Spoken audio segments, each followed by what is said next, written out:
Hello, everybody. This is Nemo from Middle East Still Single. If you like the content, please like and subscribe. Peace. All right, welcome to another episode of Middle Age Still Single, the podcast. Today we have our guest who's probably coming from further away than anybody we've ever had before. I'm excited because Wow. she's living the life that several of us on the podcast definitely want to live. But let me introduce the fellas. We have the normal crew. Nasir, what's up? Hey, what's up, world? Nemo, what's up? Another day, another $10,000 in the bank. Let's go. All right. Mitchell, what's up? I'm doing good. Trying to cover the mic. I got some noise here, but it's really nice to have you here, and I'm really looking forward to talking. Right. And Great. And here we have Miss Jalila Clark. Miss Jalila is an expat living in China. Now, I know that's probably not where you were born and raised, so tell me how you got from born and raised to China. Okay, so I was living in America, specifically Colorado at the time, and so I went to a Women of Color podcasting event. And, of course, it was just to, get, more, women of color into podcasting. And, so I made, met lots of cool people. And this one woman, I was like, let's keep in touch. And she was like, yes, absolutely. She's like, but we're going to have to keep in touch on Facebook because I'm moving to China in 12 days. And I was like, China, why? Why are you leaving America? I had always regretted not studying abroad, but, just going someplace for a few months, number one, not actually picking up and moving my whole life away from America for a year or even a year or more. And especially not China. I really, from what I had heard about China, I didn't think I could exist in China and be content. So I followed her for 6 months on Facebook, and she moved to Shenzhen. She still is there. She's actually my guest number 2 on my podcast.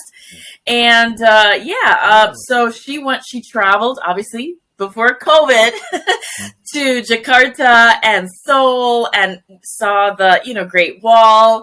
And I was like, oh my God, yeah, I definitely want to do that. I mean, I had never honestly thought of going to Southeast Asia because, when I was in America, I had always, gone to travel in European Western countries, because West just seemed like it would click with my own Western, upbringing and understanding of the world. I know, very naive. But anyway, so I asked her, well, how could I do this? Because I wasn't a teacher at the time. I was actually a police officer for 10 years.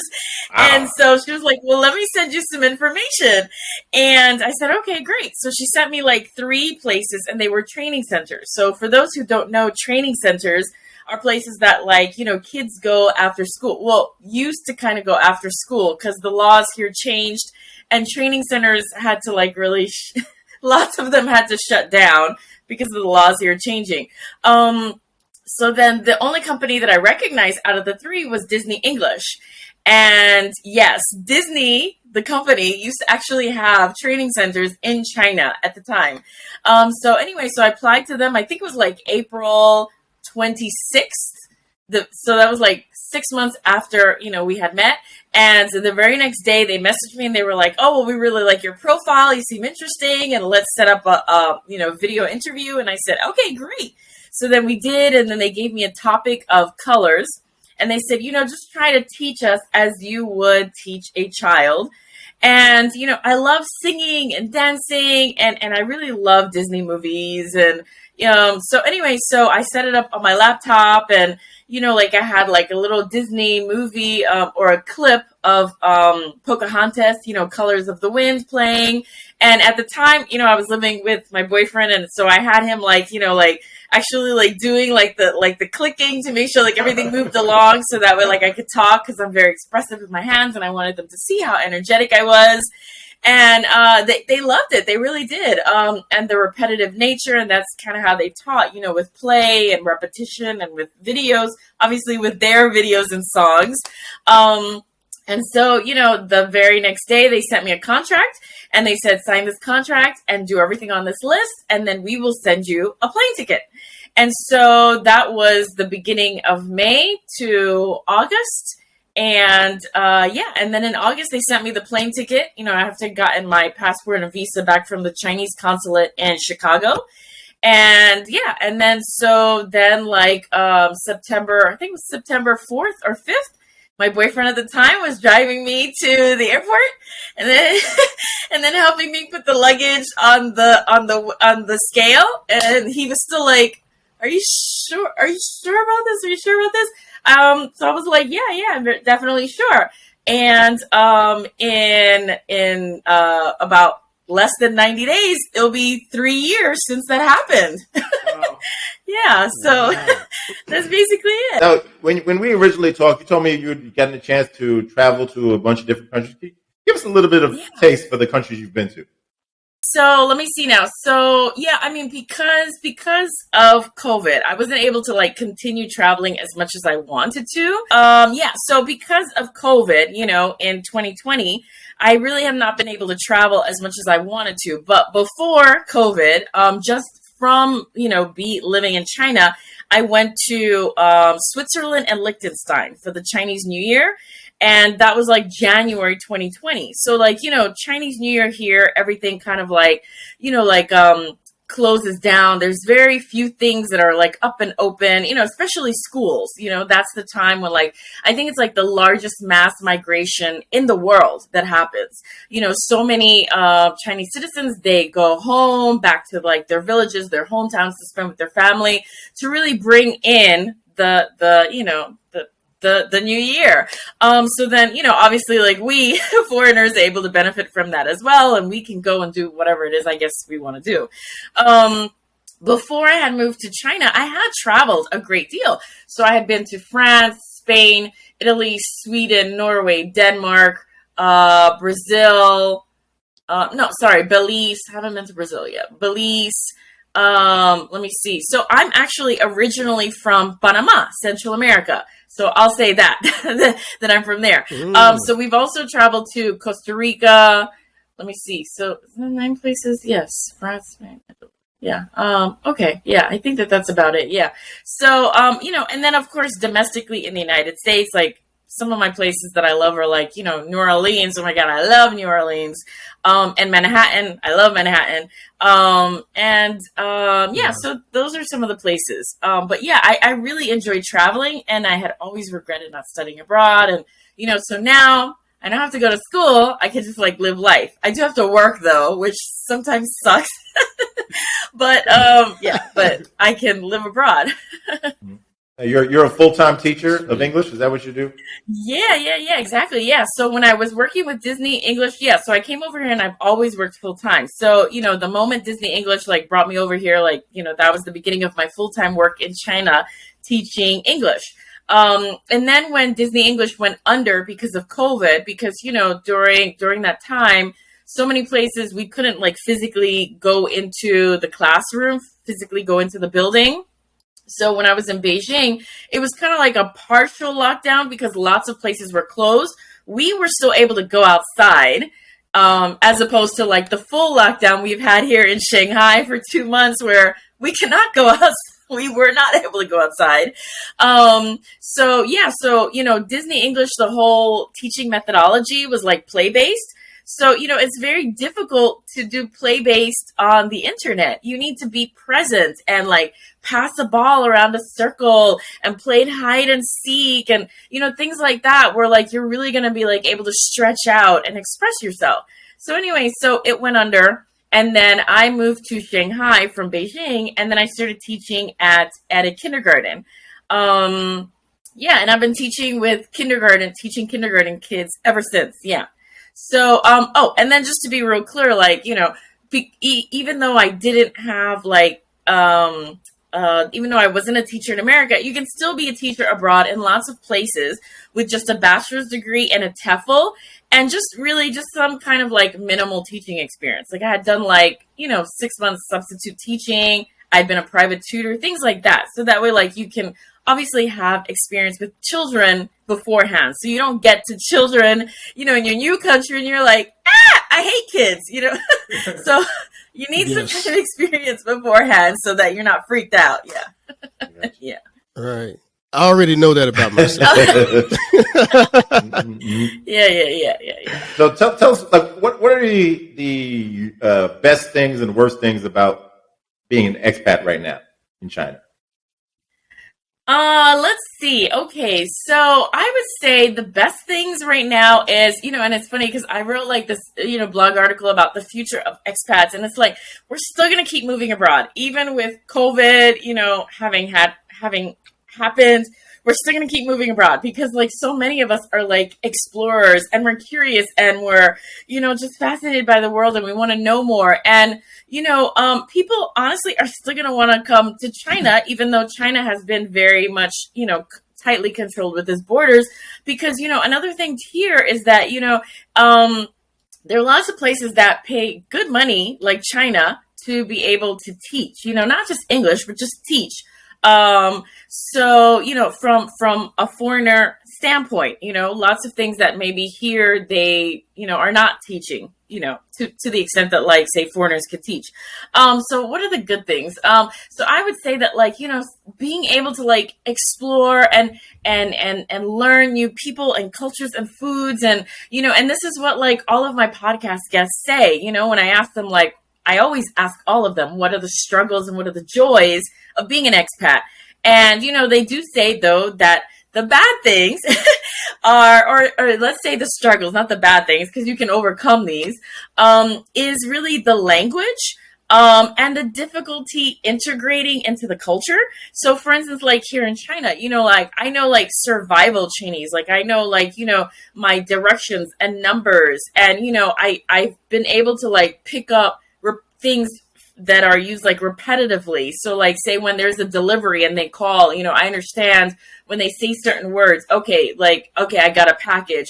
Or when, the child, like says like a lot of things is like baby Chinese that I know too. Like, when the child tells me, what the beidza. And like, I know like that's their cup because like I've heard it enough times that like, I get it. I understand.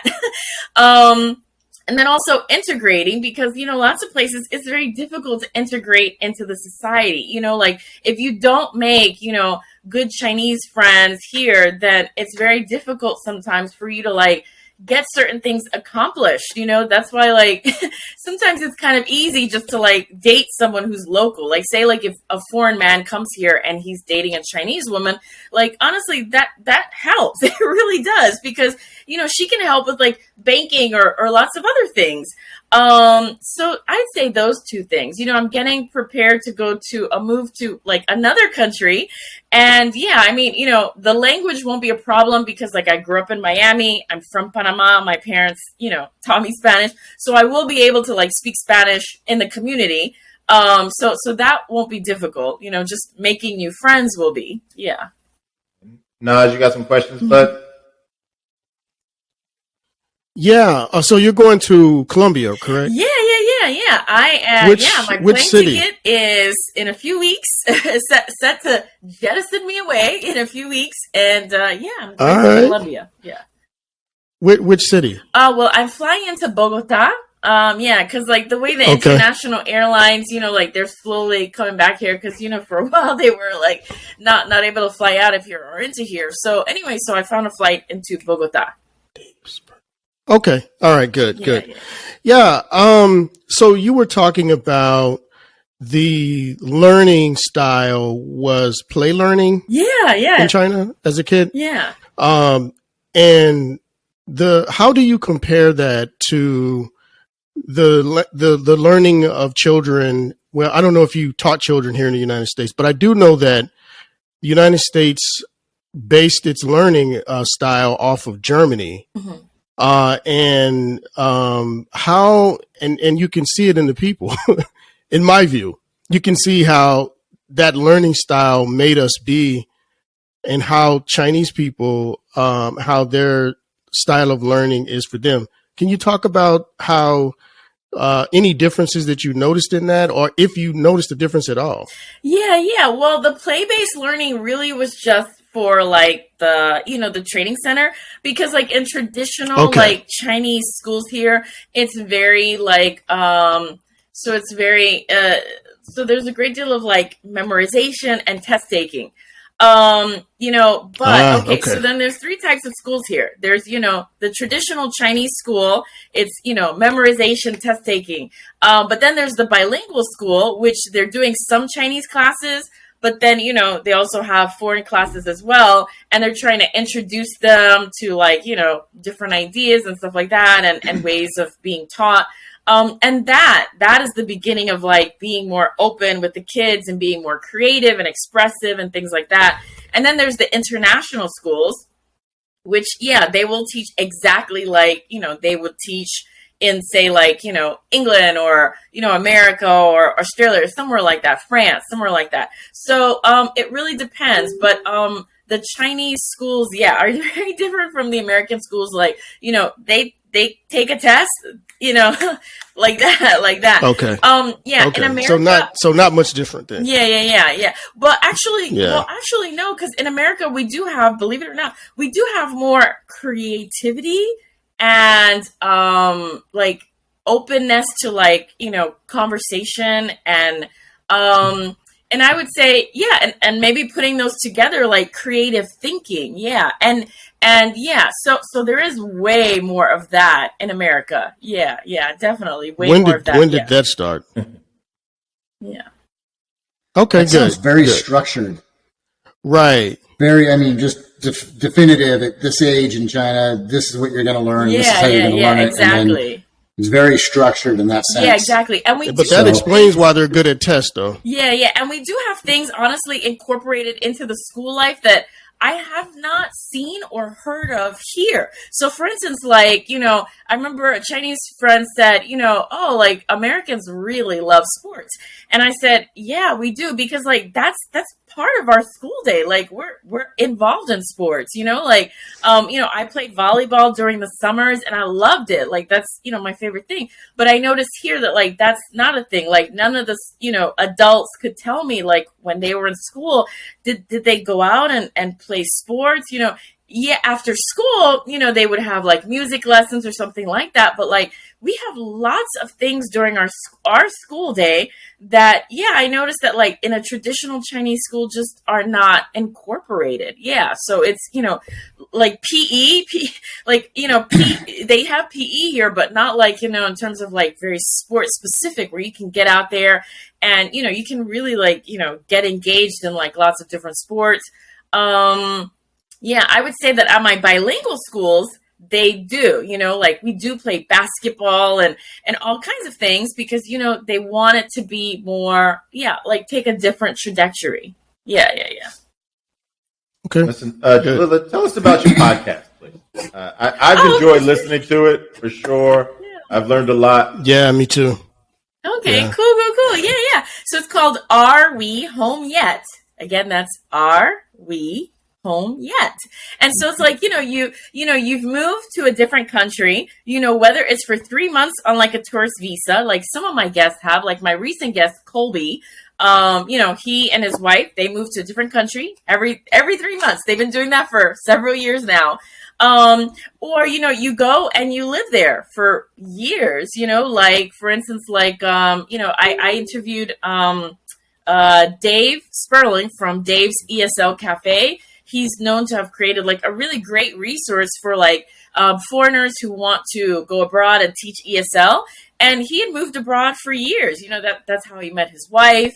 So it just depends, like, what type of living are you going to be doing? But anyway, so it's like, how do you make a home in a place that was not your home to begin with? And if you're there for a short time or for a long time, like, how do things change and what are the struggles and joys? And I will say that, like, in the beginning, I don't feel like maybe I asked like enough like in-depth questions. I have gotten way better at that. So I've interviewed several more people recently. Let's see, a former, military vet who's living in Honduras. A chef She's living in Mexico. She was living in Japan and Sicily for like more than a decade. Let me see. And also really, like, I think a TikTok star, probably because I have barely anyone on TikTok following me, but she has like, tens of thousands following her. And she, just moved to Mexico.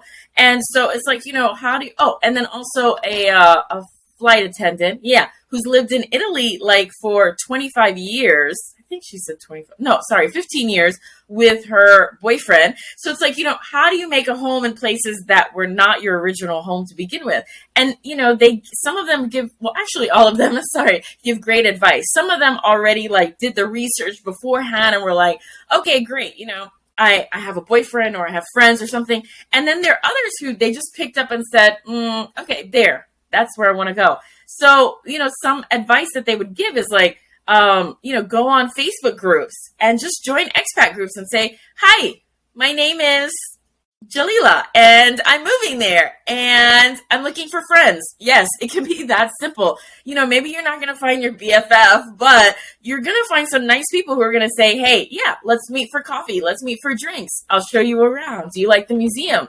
When I moved to Shanghai, I made a great friend and she was like, hey, do you like museums?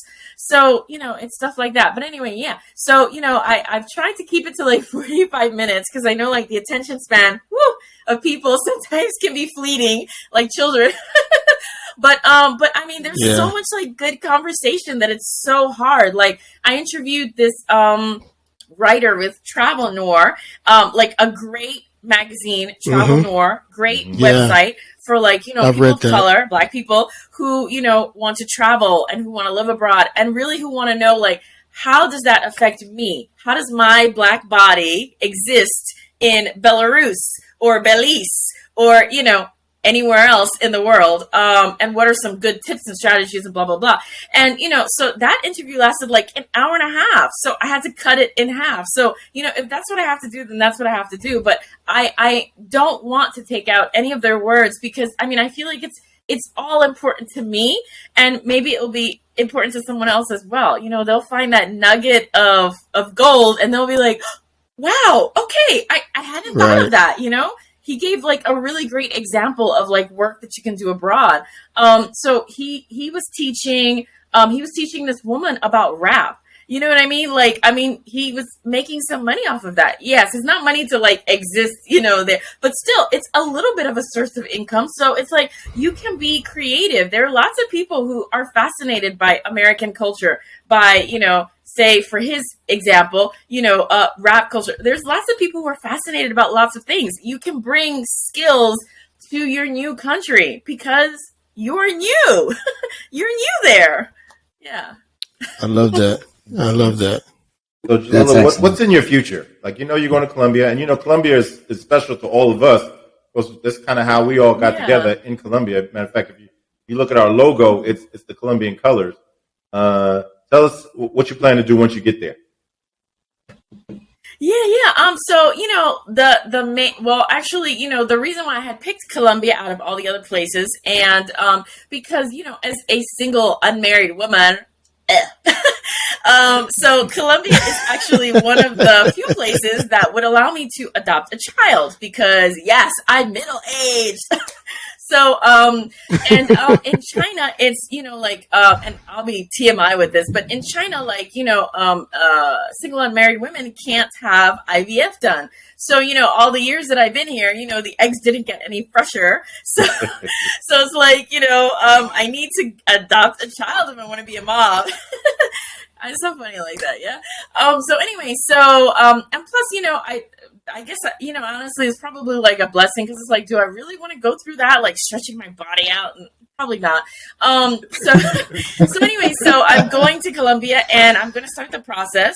Like right now, do I have a job there? No, I don't, but that's okay. I mean, I have actually in the United States wanted to actually get my degree in Spanish. So I am going to be registering at a university.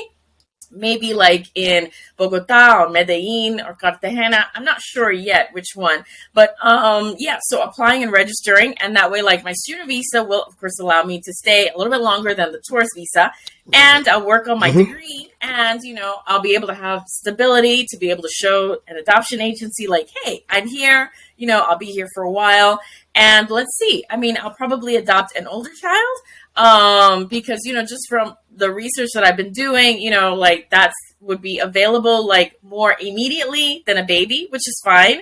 And yeah, so that's really like my main, goal of moving there. And then, let's just see what happens. Yeah, let's just see what happens. I mean, I would love to travel throughout South America for several years. And yeah. That's pretty awesome. I like that. Before we let you go, I want to let you know that we are more than willing to do your podcast as a bunch of people that want to be expats like in the near future. Oh, great. So if you ever need a future expat, you just let us know. All right. And I want you to. Yeah, I will. Okay. Yeah, I will. And I want you to. Yeah. I'm moving in February. Lots of friends have told me they're like, they want to move abroad, but they have, mortgage or car payment or blah, blah, blah. And, in one of my episodes, well, actually the episode with Colby recently, I was saying that. I was like, I had a beautiful Jeep. I love Jeeps.